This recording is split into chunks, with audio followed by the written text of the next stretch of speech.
सालों पहले की बात है जब राजा एक दूसरे को पैगाम के साथ ही कुछ पहेलियां भी भेजा करते थे। ऐसे ही किसी एक राजा का दूत सर्दियों के मौसम में एक दिन मुगल साम्राज्य के बादशाह अकबर के दरबार में पहुंचा। वह अपने साथ पहेली के रूप में पिंजरे में कैद एक निकली शेर लेकर गया था। राजा ने पहेली के साथ एक पैगाम भी भेजा था। पैगाम में लिखा था कि क्या मुगल राज्य में कोई ऐसा बुद्धिमान है जो पिंजरे और शेर को छुए बिना शेर को बाहर निकाल सके। अब मुगल सम्राट अकबर सोच में पड़ गए कि आखिर शेर और पिंजरे को हाथ लगाए बिना भला शेर को कैसे बाहर निकाला जा सकता है। पहेली के साथ भेजे गए पैगाम में यह भी साफ लिखा था कि पिंजरे से शेर को बाहर निकालने के लिए एक व्यक्ति को एक ही बार मौका मिलेगा। अकबर काफी परेशान हो गए। उन्हें लगा कि यह तो बहुत मुश्किल है और अगर शेर को पिंजरे से बाहर नहीं निकाल पाए तो मुगल राज्य की काफी बदनामी भी होगी। ये सब सोचते सोचते उन्होंने दरबार में मौजूद सभी की तरफ देखते हुए पूछा, है कोई जो इस पहेली को सुलझा सके। लेकिन हर कोई इसी सोच में डूबा था कि आखिर यह संभव कैसे हो सकता। अकबर के पूछने पर जब किसी ने जवाब नहीं दिया तो उन्हें अपने वजीर बीरबल की याद आने लगी, जो सभा में मौजूद नहीं थे। उन्होंने तुरंत दरबान को भेजकर बीरबल को दरबार में हाजिर होने का आदेश भिजवाया। लेकिन अफसोस, बीरबल किसी सरकारी काम से राज्य से बाहर गए हुए थे। रात भर अकबर इसी सोच में डूबे रहे कि आखिर पहेली को कैसे सुलझाया जाए। दूसरे दिन फिर दरबार लगा, लेकिन बीरबल की कुर्सी खाली देखकर अकबर उदास हो गए।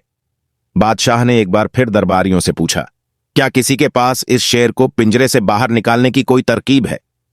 इतने में एक दरबान अकबर के सामने आया और उसने शेर को पिंजरे से निकालने की कोशिश की, लेकिन वो नाकामयाब रहा। दूसरे दरबान ने पहेली को सुलझाने के लिए एक जादूगर को बुलवाया, लेकिन वो भी विफल रहा।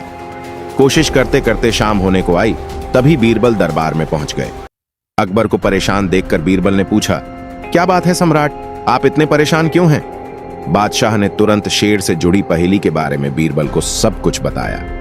अकबर ने बीरबल से पूछा, क्या तुम इस शेर को पिंजरे से बाहर निकाल सकते हो। बीरबल ने कहा, हाँ, मैं कोशिश कर सकता हूं। अकबर बहुत खुश हुए, क्योंकि मुगल साम्राज्य में बीरबल के जैसा बुद्धिमान और चतुर दूसरा कोई नहीं था। शेर को पिंजरे से बाहर निकालने के लिए बीरबल ने अकबर से कहा कि उन्हें 2 सुलगती हुई लोहे की छड़ सरिये की आवश्यकता है। शहंशाह ने तुरंत इसकी व्यवस्था करने को कहा। जैसे ही बीरबल को लोहे की छड़ मिली तो उन्होंने पिंजरे को छुए बिना छड़ को अंदर पहुंचाकर उसे नकली शेर पर रख दिया। शेर लोहे की गर्म छड़ के स्पर्श में आते ही पिघलने लग गया, क्योंकि वो मोम का शेर था।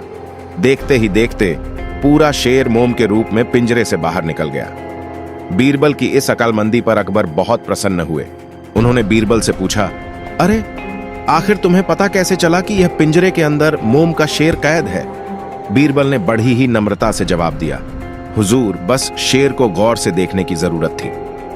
मैंने जब पहेली के बारे में जानने के बाद उसे गौर से देखा तो लगा कि यह मोम का शेर हो सकता है। साथ ही राजा ने यह भी नहीं बताया था कि शेर को कैसे बाहर निकालना है, तो मैंने उसे पिघलाकर बाहर निकाल दिया। इधर दरबार में बीरबल की जय जयकार होने लगी। उधर पहेली लेकर अकबर के दरबार पहुंचा राजदूत अपने राज्य वापस लौट गया और बीरबल के इस कारनामे के बारे में राजा को बताया। कहा जाता है कि उस दिन के बाद से राजा ने ऐसी पहेली भेजना छोड़ दिया था। सीख, अक्लमंदी से सब कुछ संभव है। हर जगह बल नहीं बल्कि बुद्धि का प्रयोग किया जाना चाहिए। दिमाग से हर समस्या का समाधान हो सकता है।